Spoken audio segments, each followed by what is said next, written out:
Step 2. Re-evaluating what you were taught at school and why.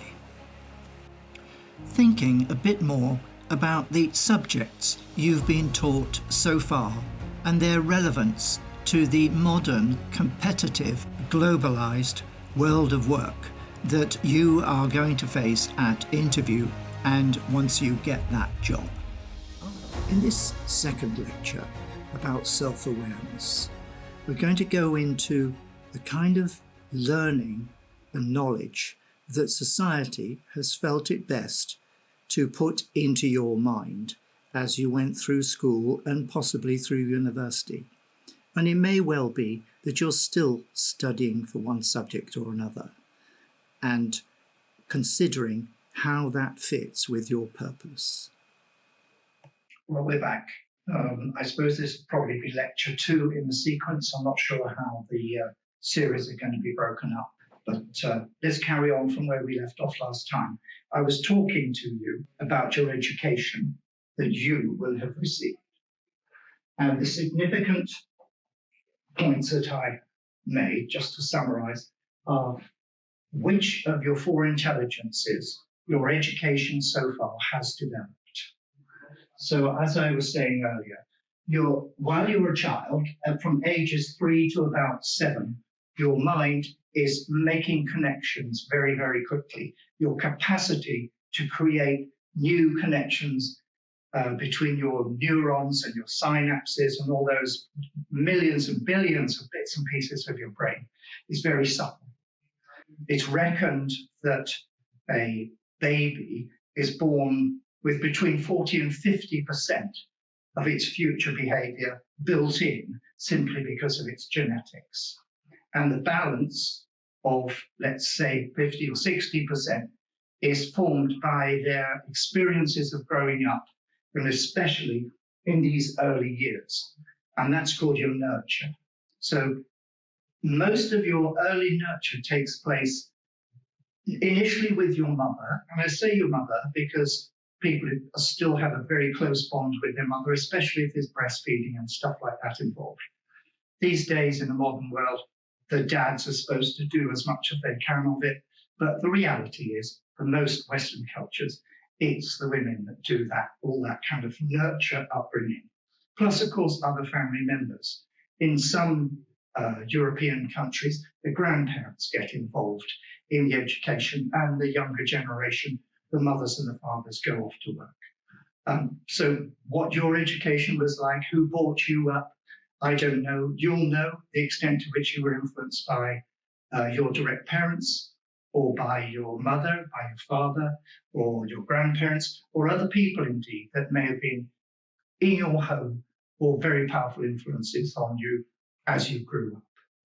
And that's all happening here. And as it happens, your basic emotional and social intelligence potential is developed, because intelligences are raw materials. As I said before, it's like having a big box of Lego, and that's your nature. And then your nurture is as you build those things up into something. Now, it's not so much Lego. In the old days, there was a toy called Meccano, made out of steel, and you could make useful things with it. So it's a kit to build your system for how you're going to live your life. And by the time you reach 7, basically, as far as you're concerned, you've built what you need to know. You've made, as a person, a judgment of all the situations you've been exposed to during your early childhood, and you've made those decisions, and you've set yourself into a particular pattern. It's what's called a script in psychology. Then 8 through 11, there's not always this obvious change, but from 8 through 11 onwards, the education system starts to change, and you start to do more practical things. They start to bring in lessons that prepare you in some ways for the world of work. Not very much. They prepare you for very basic work that eventually you may finish up as a bricklayer. There's nothing wrong with being a bricklayer. It's a brilliant job, but they're the basic non-academic skills. And then slowly, during this period, they introduce these academic skills. And by the time you reach 12 through 17, nearly all your education is based on these so-called academic skills.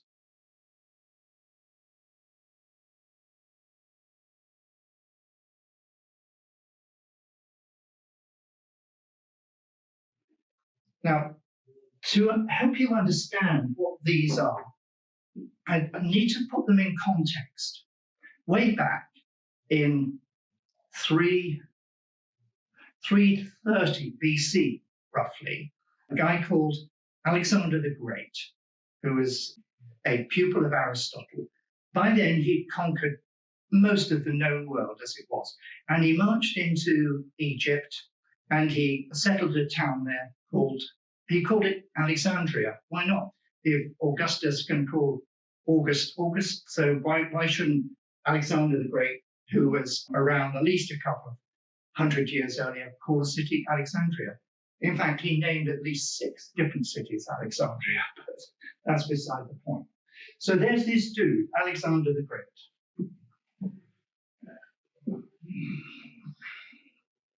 The Great. And he founds Alexandria.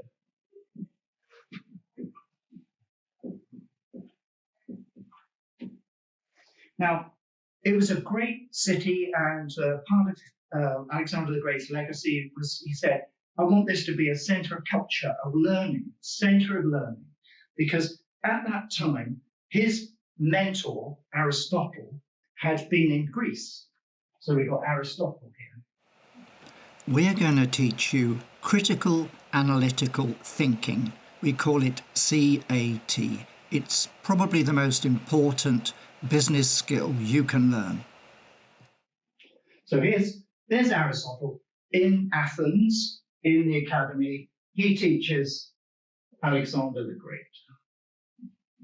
Alexander the Great founds Alexandria and says, I want all the really clever people, all the real good teachers in the world to come here and grow man's knowledge. And one of the people who came to Alexandria as a child, actually, was a guy called Euclid. Now, Euclid was a real clever dude. And he looked around, he read what was there in the library and so on, and he started developing these theories. And he got a reputation as being really clever. And then one day, the king, or pharaoh as they call them, this guy named Ptolemy.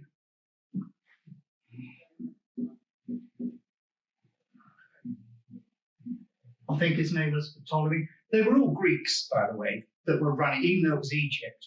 All the early people in charge of Egypt after Alexander, he left this legacy, got a bunch of upper-class Greeks in, and they started running the place. And of course, they had access to all the information that Aristotle and the academy had, and so on. So there they are. Ptolemy says to this guy, Euclid, I want you to write the ultimate book on how to measure stuff. We've got all these people arguing about how you divide up land.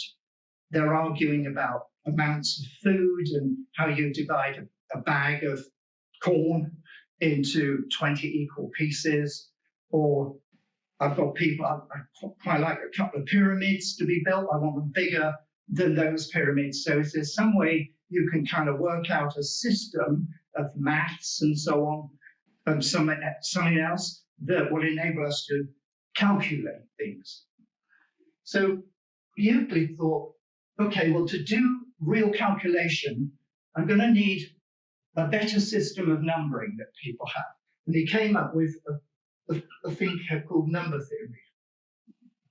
And a lot of that was things like dividing and multiplying and adding and subtracting, all the stuff you perhaps know about.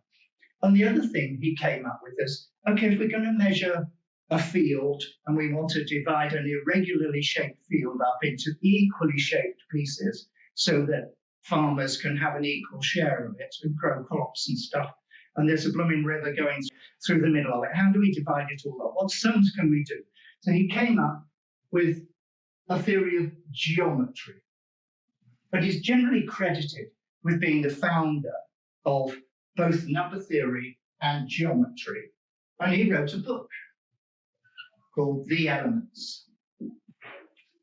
Now we're talking about 320 BC. BC is before Christ. Some people don't like that. And I don't know about nomenclature. You probably gather I'm not the youngest knife in the box. So basically time for me is split between BC and the other one is AD, Anno Domini. So anyway, we generally date by those kinds of things. It's a little bit of a rat hole. But what I'm trying to do here is say to you, this was a really, really long time ago, over 2,000 years ago. He wrote this book. And the geometry he wrote is generally known as Euclidean. So it's Euclidean geometry. Now the point is, it was written for a purpose. The Pharaoh had said to him, I want a toolkit for my people, my engineers, my administrators, to be able to do these calculations. So the really key thing here is it had a purpose. And of course, the number theory was going to be useful. It had a purpose. Now, about 60 to 100 years later, there was another guy rocked up in Alexandria, and his name was Archimedes. We're going to help you develop your four intelligences, your emotional, your social, your practical, or AFI as we tend to call it, applied functional intelligence, and also make use of the academic intelligence that people have been so keen to help you develop in your school and university. So good luck with it. This is a good time to take out your personal development life book that we hope you've started to complete. And think about your early schooling, which schools did you go to at the different stages of your life, and what subjects were you taught, especially once you were 10, 11, 12, all the way through to 17, 18, and then if you've been to university, what subjects have you studied at university? And how much have you thought about what kind of work you really want to do? What kind of industry sectors do you want to go into? If you want to be an academic or a scientist, that's fine. That's a different path.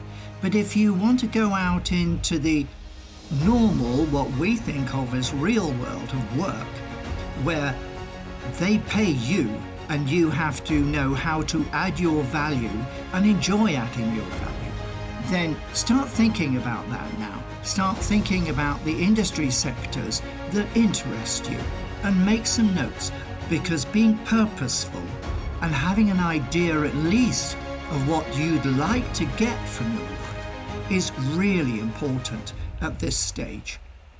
Great, go for it.